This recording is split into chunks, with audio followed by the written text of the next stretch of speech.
What is going on, everybody? Welcome back to Ticket with Tippett. Today, we're going to be going through my top 10 rookie running backs in Dynasty Fantasy Football rankings right now. My rating system is a weighted calculation based on film, uses a 40 to 80 scale. We add everything up and then we divide it by the total amount of categories. So you'll see the categories as we go through these players. As you're going through the video, don't forget to like, don't forget to comment on who you think you would have above certain players or below certain players and what ranks you have for your running backs in the rookie dynasty landscape. So if you're ready to go, let's jump into the first running back.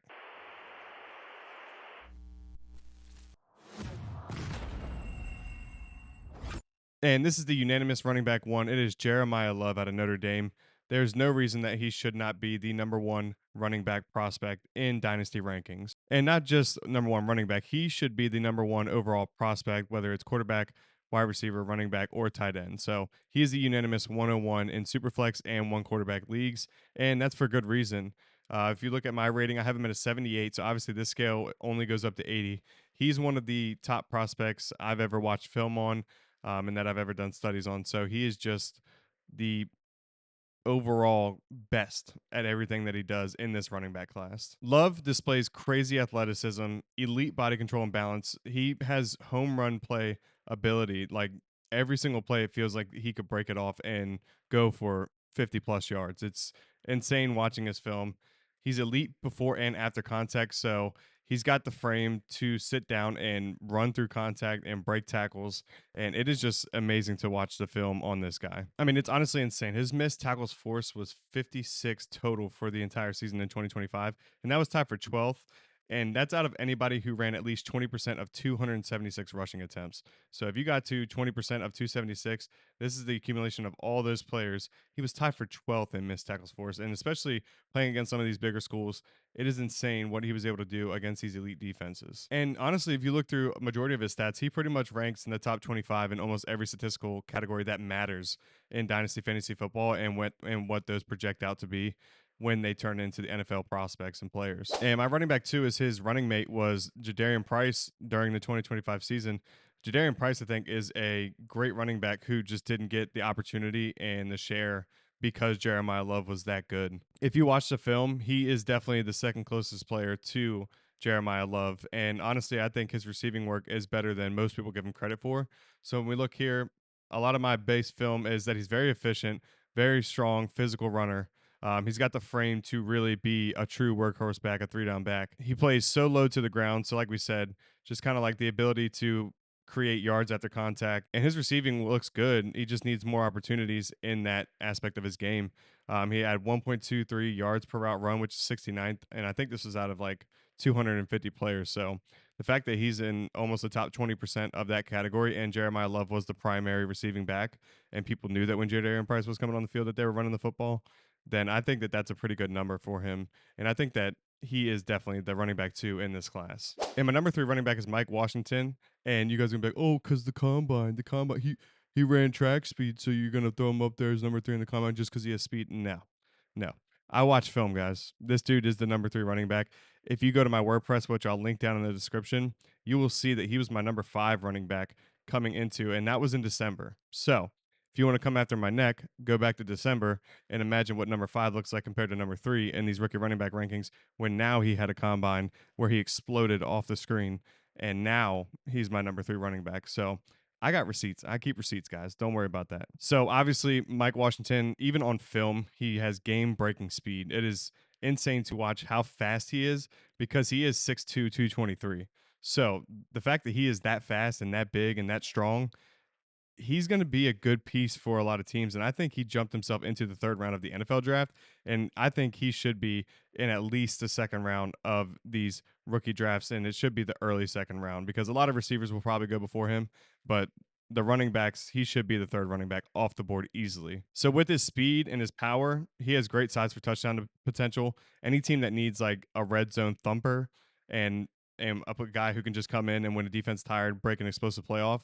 I think Mike Washington is the perfect guy for an offense like that. And honestly, the biggest reason why he's not ahead of Jadarian Price is because he does tend to get loose with the football, fumbles the ball a lot more than Jadarian Price did. And Jadarian Price obviously didn't have as many opportunities as Mike Washington did, but he still carries the ball a little bit loosely. As strong and physical as he is, I'd like to see him keep that ball a little bit higher and tight. And that's going to be a big thing for NFL teams when they look at his film.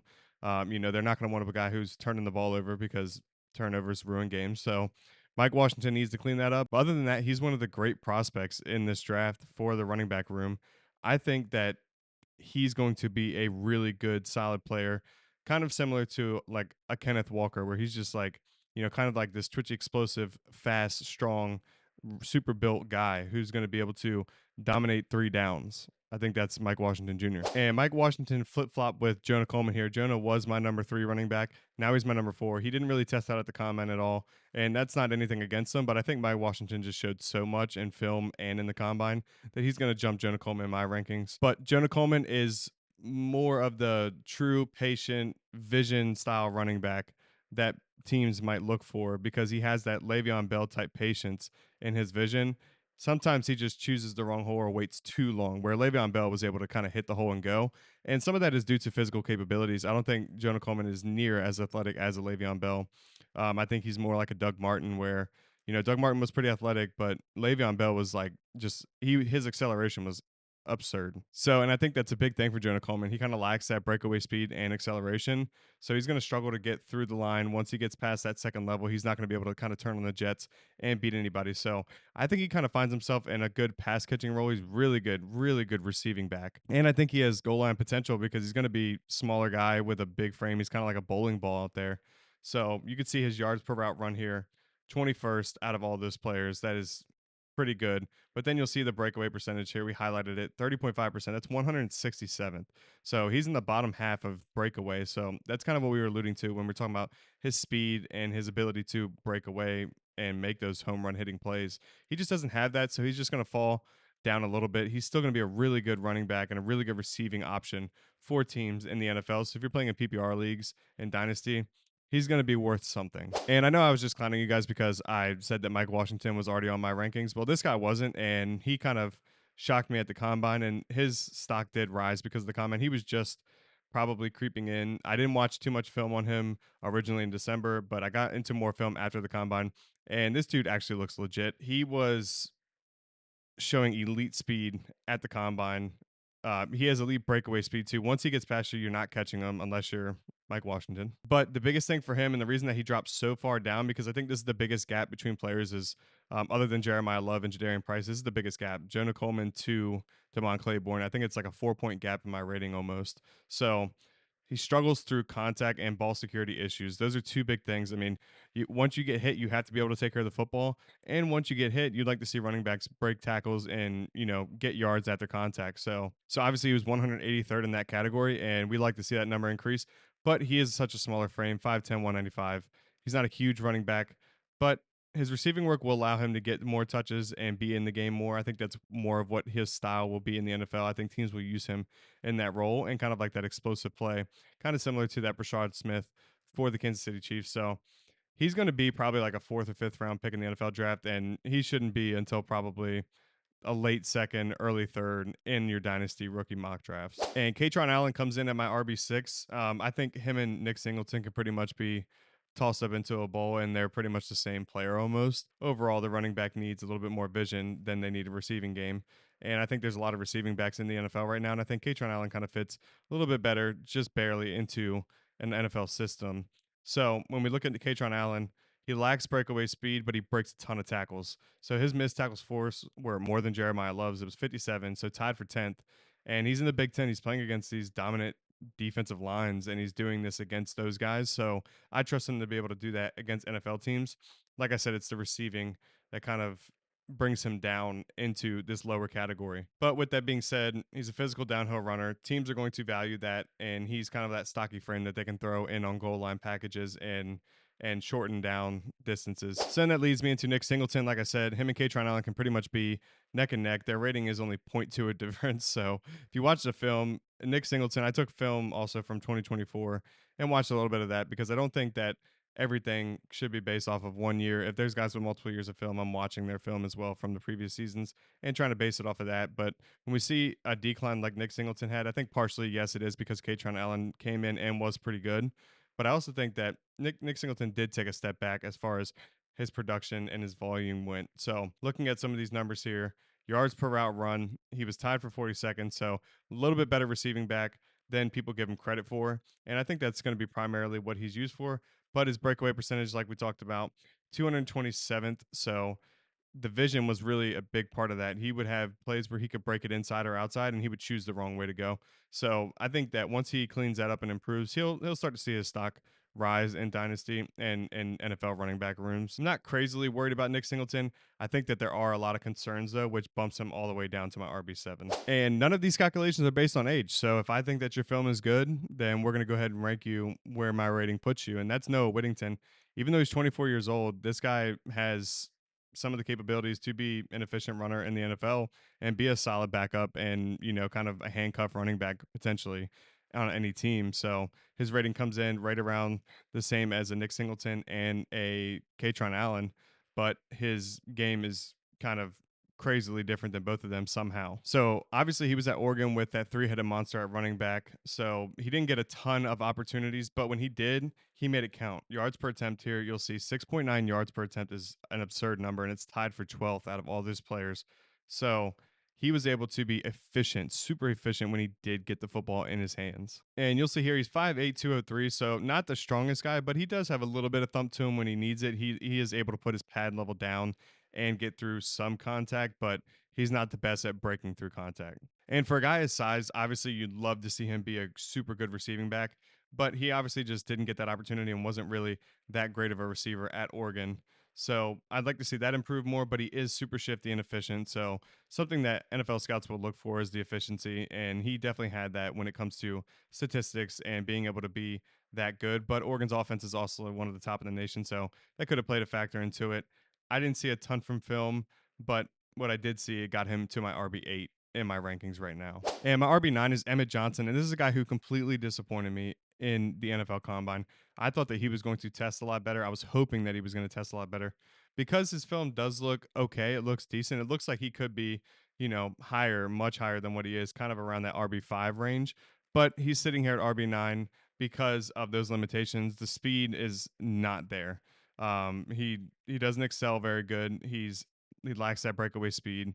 So if he can improve on those things, then he'll jump up higher in my ranking. But as of right now, he's just a blend of a one cut receiving back. So his receiving and his one cut ability brings him up into my top 10. And he's pretty much average at everything else. He's got solid vision and patience, but everything else he's just kind of there. Like he's just a good running back. He's going to be a backup in the NFL for sure for some teams. So not crazy high on Emmett Johnson like I was before, but after watching film, it's definitely brought me down.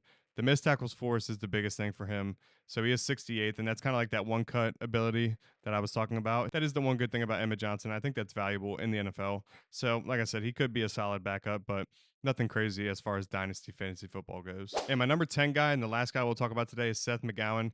He comes in at number 10 because he just exploded at the combine.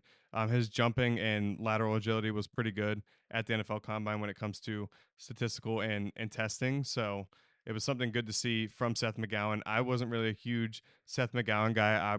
At first I would have rather had guys like Jamari Taylor and Robert Henry Jr. But after watching more film, putting everything together that I've seen, Seth McGowan jumps into my top 10 barely by like I think it was like point 0.1. So he jumps into the top 10 with solid vision. He has good balance and lateral agility, good acceleration, but lacks that top end speed. So you'll see the breakaway percentage number right here, 14.7%. That's tied for 267. That's as low as it gets pretty much. I think there was only like 10 more players after him when it comes to breakaway. And his yards after contact wasn't great. 243. So we'd like to see those numbers improve, especially for a guy with his size, 6'1", 215. You'd like to see him be able to get through contact and get some yards after contact as well. But with his lack of ability to excel and get to that top speed, he won't really get much yards after contact because once he gets touched, he's pretty much a tank by that point. He's just slow and doesn't really get to that speed again that he was at very quickly. So people are able to come from behind and tackle him. And another thing for Seth McGowan is he is one of the worst receiving backs in this class. And I mean that with everything I have. He's for some reason they did not use him at all in receiving. He well, not for some reason, because if you watch the film, you understand why. There were times where he was targeted and he took bad angles to the ball, wasn't able to get to the jump point. So there's a lot of other receiving backs that are much better. So he is literally going to be an RB3 in an offense. So I don't know if the running back rookie rankings are going to be anything crazy. This is not a great class, obviously. Everybody's talked about it. Hopefully Seth McGowan gets a chance somewhere where a team likes him. Maybe he is a Tyler Algier to somebody's offense where he's kind of like this bigger, heavier back that's able to get goal line opportunities. But other than that, I think that's pretty much his role in the NFL offense. I think he's like the Isaiah Pacheco, Tyler Algier type where he just kind of runs pissed off and he's able to kind of break through the initial contact, but he's not getting much farther than that, right? So that's the kind of player that I envision Seth McGowan to be in the NFL when it comes to how will he play in Dynasty. That's his ceiling. And this is as close as it should be to what it should look like in your rookie drafts. When we get past the NFL draft, we'll see where landing spots are. We'll revisit these players and revisit our rankings. We'll probably have some new guys jump into the top 10 depending on their landing spot. So that will be more based on landing spot plus their rating. So if we can get a little bit of both, then we're going to move them up and down because obviously situation does matter to an extent. It's not the end all be all, but it is a big factor into what players do and end up doing in the NFL. We've seen it multiple times. So if you like this content, go ahead and subscribe, like, share, and comment below what your least favorite and most favorite spot was for certain players, or who you would have had in the top 10 that I didn't put in the top 10 because of the film that I watched. But other than that, thank you guys so much for stopping by, and we'll see you in the next one. Peace, dope, and love.